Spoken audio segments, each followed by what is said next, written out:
Siyempre, ang unang-una namin gusto mangyari is yung sa health, yung ospital natin. Sino na-confine na dito sa PCGH or sa Child's Home?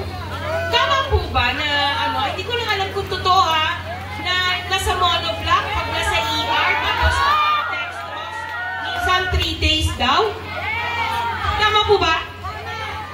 Okay. Kala ko chismis lang. Kasi syempre gusto natin magpatayo ng isang tikalidad na ospital na 11 stories. Sabihin niyo, bakit 11 story?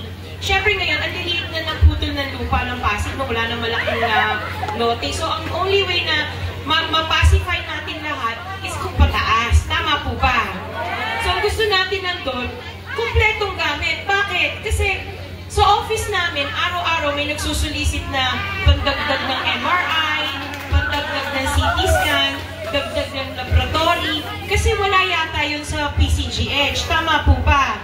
Gusto natin, lahat yan kumpleto pag nagpatayo tayo ng ospital. Kumpleto ang gamit natin. Okay po ba yun? Siyempre kasi kami sasabihin nyo, ay si Ate Sara kung anong pinapangako, na ospital 2 years lang, kayang itayo. No? Totoo po, kaya namin. Bakit? May ospital kaming pinapatayo ngayon sa Manila. Last year kami nag-start, matatapos na siya ngayong taon na to. Kaya 2 years, kayang-kaya namin itayo yan. Kaya din. Ang medical mission namin, pahapyaw lang yan. No, ano lang yan, band-aid solution lang yan. Hindi yan yung permanent solution. Kaya kami magpapatayo ng ospital kasi yan ang permanent solution natin.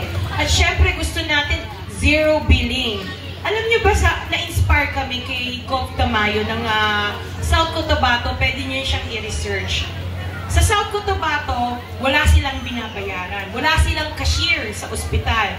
Sa Sultan Kudarat, ganun din, wala din. Mga probinsya to, no, na lugar. Dito sa city, hindi ba natin kayang gawin yon? Di ba?